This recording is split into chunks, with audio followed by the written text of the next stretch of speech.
Self-care.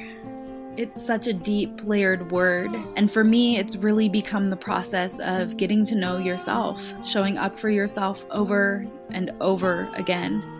In creation of the Self-Care Creature podcast, I want to teach you, too, how to have a relationship with yourself. We're going to dive into the psychological and physiological unfoldings of adopting what I love to call a self-care lifestyle. This podcast is here to help you, the stressed out but spiritually minded individual who can feel that wild calling in your heart, who wants to develop self-care rituals to support your daily living, give you the confidence and know-how to live through your intuition and raise your self-worth. You deserve it. You are capable of this. And I want to help you understand how the hell to get there, what it actually means, and how do you actually live it. That's where my intention is with this podcast. The Self-Care Creature podcast, brought to you by me, your host, Courtney Klopp. Let's dive in. Hello, sweet creatures, and thank you for tuning in today. It feels so good to sit down and to be recording this episode. I am laughing because I feel like I just did a rough and tumble through a portal. I was just sitting down chatting with you in January, talking about how I was going to be more consistent on the podcast, and then life happened. So today we are going to be talking about the art of intentional living as promised before, just a little later than originally intended. And this, of course, goes with the essence of self-care. Same, but different, as so many of these things are. And I want to be upfront and give the reminder that the art of intentional living is not about the good all the time, right? We have to also have the messy. We have to have the things that move us through our experiences to be able to land on our feet. We have to have experience. So it's back to that imperfection, chaos, raw, unfiltered experiences that move us into being more intentional. And I was having a conversation with a friend recently who practices in the Thelemic tradition, and they shared something that really stuck with me. Their definition, the definition in that tradition of magic, is any willed act is a magical act. And that means that every small choice, every intentional action, even the seemingly mundane, carries power. And then my friend goes further to say that then it becomes a matter of aligning increasing amounts of your actions with your greater purpose. And I really feel like that is intentional living. And so perhaps this can be where intentional living and magic meet. For me, I've always thought of magic as this being in alignment, that it's the natural flow of life that reveals itself often through synchronicities, the right doors opening at the right time, this feeling of being where you're meant to be, things just lining up, synchronicities. I know you know what I'm talking about. And it's not about controlling the outcomes, but about showing up fully for yourself so that you can recognize and move with that flow rather than against it. And then I say that this is the art of self-care. We're slowing down. We're learning to face and shift our shit. And that is where we start to form a real relationship with ourselves. And in that space is where that magic unfolds. Because when you do, not only will you start to feel uplifted and see success unfold in your life, and I say that, you know, with air quotes, whatever your definition of success is, but that is when the magic starts to happen, this release occurs, and true healing can begin to take place. And we'll move through this a little more in this episode, a little more in depth. But first, I just want to take a moment. I always like to give a moment to say thank you to the patrons who are supporting me. Your efforts, your membership, your support means so much to me. And I really greatly appreciate you so much in the little community that we're forming over there. And just to share a couple of events, classes, workshops that are coming up. This Friday, we have our in-person dark moon ceremony with my friend Natalie Go, who is an amazing sound bath artist and therapist. And so this This in-person workshop is for the spiritually inclined. We are setting intentions with tarot and oracle, whether you know about that or not. Come and learn and be in community. And then we wind down with a full hour sound bath coupled with a guided meditation.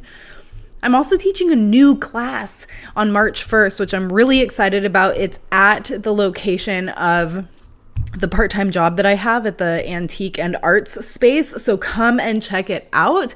It's from 10 to 11:15. There's only 12 spots available, and I will include the link to buy your ticket in the show notes. It's a $20 drop-in for those of you that are local. That's in Conway.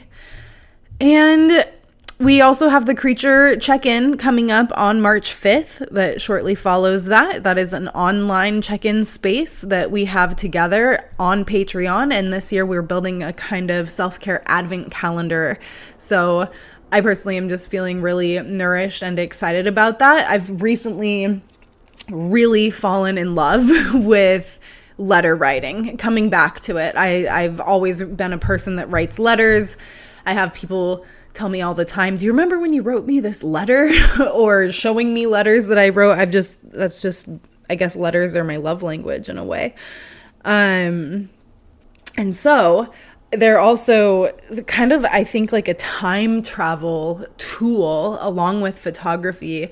And I've just kind of been contemplating and basking in awe of this, but just, yeah, the snippets of time, letters are so important and poignant. And I've been going through a lot of different letters with my grandmother, and from, the 40s, the 50s, the 60s, during her time, during the war, from her sisters, from her husband, my grandpa, all this stuff. Like, it's just really fascinating. And so anyway, that's a long ramble, but that's part of what the self-care advent calendar we're building is about. We're practicing the art of writing letters. Coming back into the art of intentional living, I will say that I am in a season of massive change.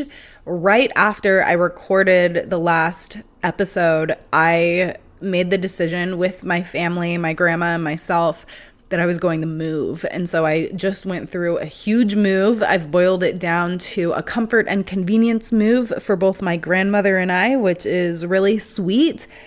And I'm loving it. It's definitely a stretch for me, but I'm landing here, and I love being in a smaller space. I love being in a cozier space, a space that's really warm. Many of you know that I've had a loft space as a bedroom for the last 4 years, and now having a bedroom with a bed to flop on and a closet that's right there, I'm just really soaking that up and enjoying that right now. But moving is huge. It's a huge life event, and it's very overwhelming for the nervous system, and it can really just bring up a lot, especially when my nervous system really likes the comfort and the cozy. I've come to find that feels most safe for me at this time. I used to be able to, I moved all the time. I've moved so many times in my life. I'm not sure if you've heard me say, but my last place I lived that I just moved out of, I was there for 4 years, and that's the longest by far that I've ever lived anywhere since I was 18. I haven't lived anywhere for more than 2 years tops, and usually a year and a half anywhere since I was 18, and I'm fucking 35 next month. So that's a lot. And it's just been a really interesting journey over the last few weeks of managing my energy and taking care of myself. It's like I was already feeling at capacity in my life, and then moving I've had to really moving my life over here. I've really had to get a lot more intentional, which is really what I've sparked this episode. I know that I already had the intention, no pun intended, to record this episode, but now with the overwhelm, I wasn't able to get back in a couple weeks, and I've had many weeks to just sit and kind of contemplate and think about this. And this is what brings me back to that intentionality really is, it's about being able to be in the overwhelm. You can still be intentional. You can still show up in your life even when things don't necessarily feel so settled. So again, intentionality is not about control. It's about staying engaged with your own process, even when shit feels completely upside down. Now, as I get a little further into this, I am going to talk about self-trust again, because I just really feel like self-trust and building self-trust has been a huge player for me in this move, because I know I've spent so many years now. I know my patterns, I know my tendencies, I know my triggers. And so I knew that I could hypothesize pretty accurately what was going to happen for me in this move, and really figure out, how do I support myself? What do I need? What do I do? And so it's not just that the foundation of intentionality being discipline, but I think that it really is building this self-trust and the being able to go with the flow, essentially, because self-trust is built in the mess. It's not about the moments where everything is perfect. And I also really love the worksheet from Brene Brown with the braving acronym that you can work through to really help you be able to understand and check in with yourself towards self-trust. That's how I really started building that personally for myself. I'll see if I can find that worksheet and link it here, or it actually might already be in my free courses. Okay, turns out it is not already in my free resources. It's for sure a resource that I've included in my Well Self course, which is the foundational course I have for building a self-care foundation within yourself. I'll see if I can add it to the free courses under resources for the podcast, because I feel like it's just a public resource. I just wrote it up after I listened to the book from Brene Brown. Can I remember off the top of my head which book it was of hers? No, but I can find out. Yes, one of my favorite books from her, Braving the Wilderness, The Quest for True Belonging and the Courage to Stand Alone. Highly recommend this book. It just seems to always be poignant no matter what time we're in. So here's a reflection that I want to offer you in terms of intentional living. What if it's not about getting it right, which I think you probably already understand, but what if it is about choosing to stay in the process? Ooh, that one really gets me. It's not about getting it right, which we already realized, but what if it is about choosing to stay in the process? Let that sink in for a moment. I want to dive a little deeper into a part of intentional living that gets really tricky, and this is the part that I've really been holding and contemplating for the last few weeks, so I wonder if I am able to get it out appropriately. But it's basically the connection between authenticity, cognitive dissonance, and when we don't even realize that we may be out of alignment. This can get so deeply tricky because I really believe that I think that we all want to think that we're being intentional, we're being authentic. I mean, have you ever heard anybody say, I'm an inauthentic person? Like, I just, you don't hear people talk that way. But how do we know when we're actually not? And this is something that has deeply, I'm like brushing my eyebrows right now, deeply fascinated by. Sometimes, and I think even oftentimes, we don't realize that we're out of alignment until we have either a big shakeup or a change happens in our life, or we start to go down this path of reflection, right? A lot of the tools that I offer, both in my personal practices as well, again, in the Well Self course, is this practice of really checking in with yourself, especially when you come to define your values. Are you living in alignment? And oftentimes, I've had so many students and clients that come to realize that they're not. And I've been there too. And it's a continuous journey as well. Because here's the thing. I'll give an example about my relationship with cannabis. I always thought that I was being intentional with my use and the way that I showed up, not 24/7, but especially in like the last few years. And it's easy to paint the story of how it supports me, and it's also true the way that it does support me, and it's also true the way that it was dimming my light, and the way that now that I've had some space from that, I can see just how it's not in alignment with how intentional that I really want to be in my life. So that's why it really gets complicated, because it's this gray area and it's a both and our mind is so clever. It's really good at working the wires or whatever metaphor and really convincing you that no, you're good and you're fine. And that's why I think that it's also important that we have people in our lives to be able to check in with, especially in a professional capacity, so that they're not somebody that's personally intertwined. It can take a lot of time to really hold an objective standpoint for yourself and in your life. So the misalignment, going back to my cannabis journey, is that over time, I really did have people that would ask me if I was okay, or tell me that I seemed off or low energy, and all of these things when I smoked specifically.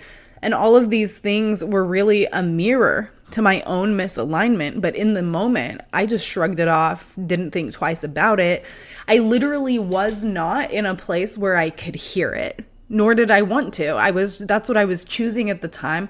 And I wasn't really looking for change, but they're like these little clues that I can now look back on, and I'm grateful for them to be there, because ultimately they really helped to shift something in my mind and plant these seeds for helping me realize the way that cannabis affects me.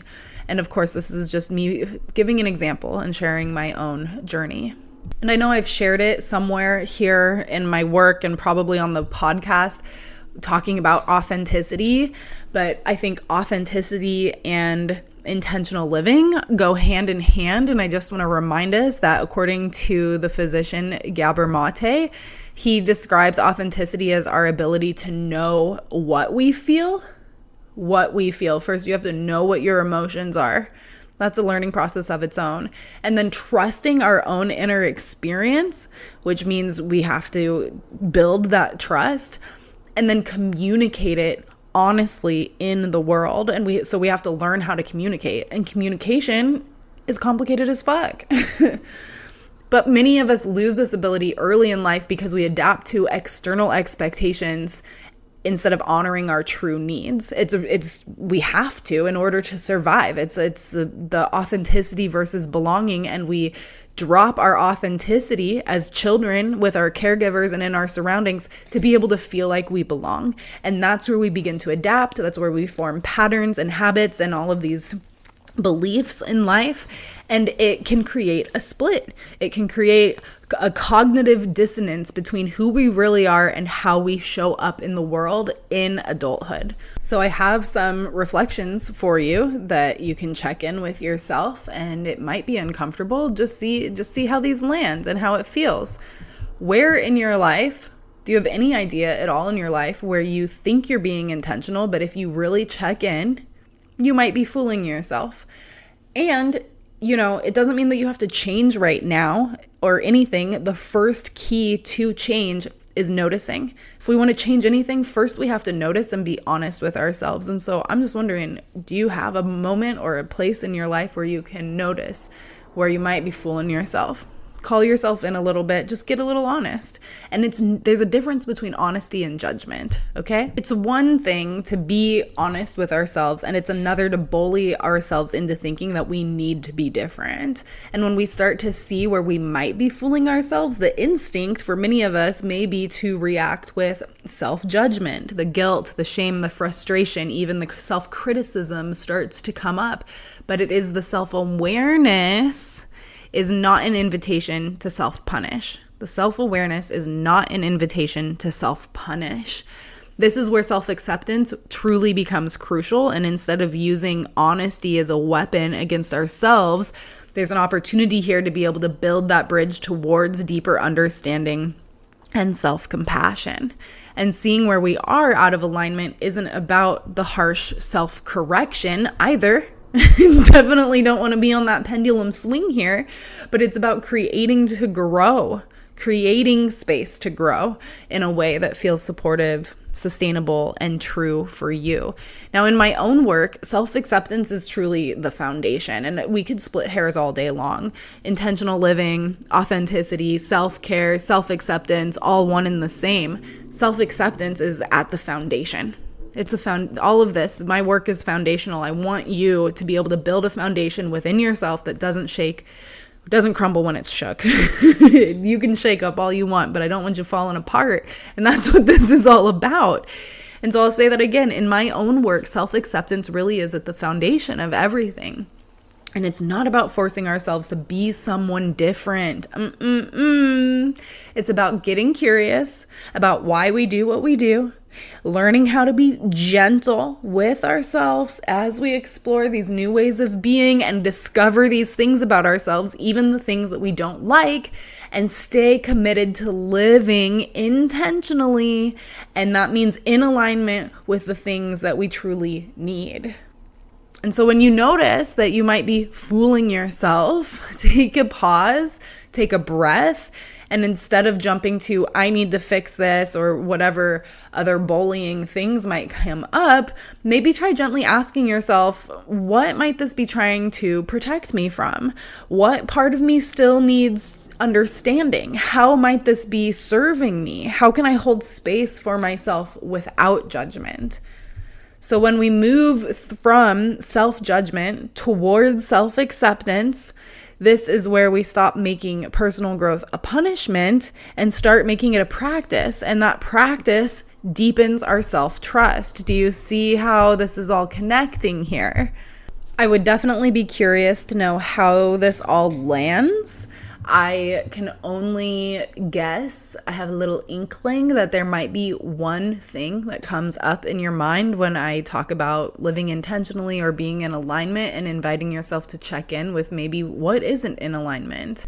And damn, I really can't reiterate enough how challenging this is and how sneaky and clever the mind can be. And so if you're interested and you want to practice this or have a little bit more of a call-in, you can do the self-paced learning through my Well Self course, but you can also schedule a session with me if you like. I'm still seeing in-person clients at the Bow Sanctuary, and even though my capacity is extremely limited online, you're welcome to reach out for a session and I'll see what type of space I can make. I feel so passionate about this work, and I don't just want to turn this into a plug for private coaching with me, but I really want you to understand the impact of getting yourself into a safe space and having a conversation with somebody that can see a bigger picture and really help you to feel safe and heard and seen. And in that space, there is some quietude that happens and just some answers that often come out. All of my sessions are client-led. I'm just asking questions and inquiring, and I'm consistently blown away just by how much the clients know. You know yourself, you know your body, you know your life, and I think you have the answers.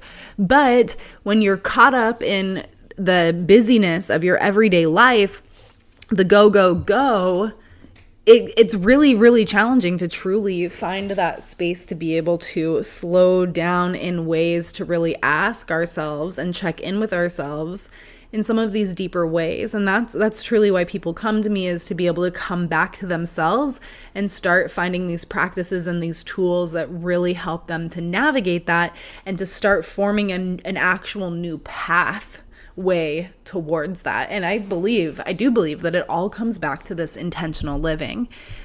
Okay, and my last plug for the most important piece of intentional living. Intentional living as a path towards our collective strength.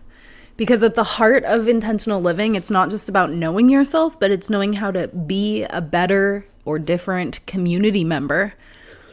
It's about not just the work that we do for ourselves, but we do it so that we don't fall into despair, so that we can be stable and we can take care of ourselves and the people we care about. That is really what the definition of self-care that I roll with comes down to.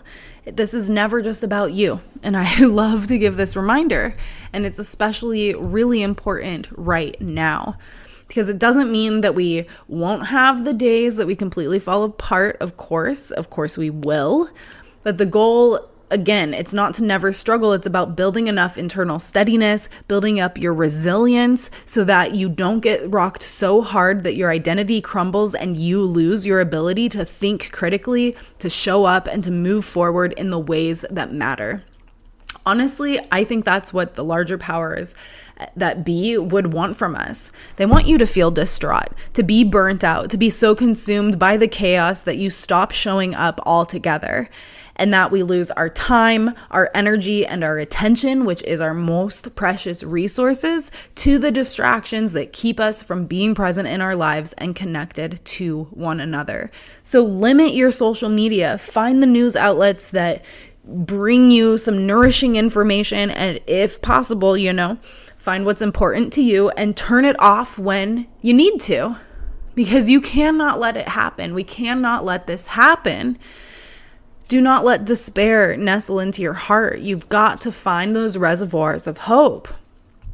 I believe that it's easy to feel down, and the real challenge and where our liberation truly lies is in learning how to lean in, how to feel it all, and then to also be able to tap into our joy and our play and to enjoy our damn fucking lives.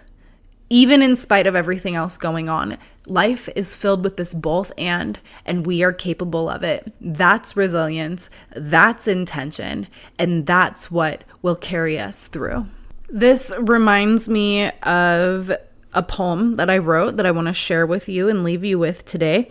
And I'm hoping that I didn't already share this one. I'm going to have to make a note for myself so you can chuckle with me if you've heard it before, but I'm still going to read it. I call this A Life Well Lived. I love the way my hands are aging. I love the wrinkles in my face. I love the way I spend my time and the people who keep this pace. When all my days have come and gone and my checks and balances are derived, all I really want to say is, I had a life well lived. Well lived with joy and laughter, acceptance, grief, and pain. The full human experience, give it all to me, again and again. Well lived with beauty and chaos, that was given or created myself. Learning how it is all just perception, so I plucked the norms right off the shelf. Well lived with tears and heartache, knee deep in despair and the unknown. I'll remember that I chose this. I'll remember that it brought me home.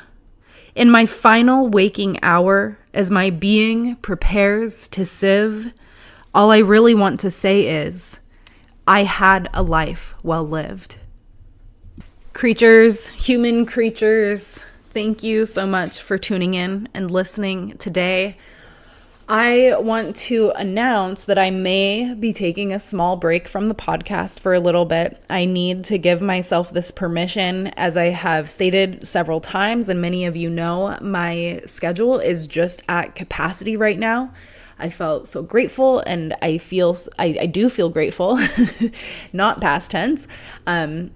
And I am just feeling very nourished in that. And the past tense was coming that I was feeling this way already before I moved. And then adding on the move, I just feel like I'm at capacity and lightly drowning just a little bit, not able to keep up with some things. And unfortunately, at this time, I feel like the podcast is one of those things that I can just kind of put on the back burner. I love this podcast so much. It is a lot of fun. I feel it as an art form just to be able to talk and riff and research and put this together for you. And I really want to bring more guests on the podcast this year. And, it just takes a lot of time and planning that I do not have the capacity for right now. So thank you so much for your understanding and for your support. Patrons always get to know everything that's going on behind the scenes. They were the first to know that I was moving and that all this was going on. They will be the first to get this episode drop. So early release of the podcast goes on There's also various voting rights. Patrons can tell me what they want to hear. Sometimes I'll post surveys in there. Especially for apparel, when apparel comes up, there's voting rights for what do you want to see, which is exciting. And ultimately, Patreon really I created it for me to share more about my life, my writings, my background in grounded spirituality, and then really sharing and exploring in grounded self-care practices and spirituality together. So if you want to join over there, feel free to come on over. I have such a plethora of free resources. There's the free mini courses. There's the newsletter, the free meditations on Insight Timer. You can tell me too if there is something you want to hear here on the podcast. You don't have to be a patron. You can fill out the podcast form. It would mean a lot to me if you wanted to leave a review for the podcast wherever you're listening, because that's very beneficial and helpful for podcasts. Ultimately, as always, I like to just say thank you so much for showing up in this way, because I know that if you are here and you are listening, you are becoming a self-care creature. You're part of the movement, and you are learning how to take care of you. And that is what the world needs more of right now. So thank you, take care, and I will talk to you soon.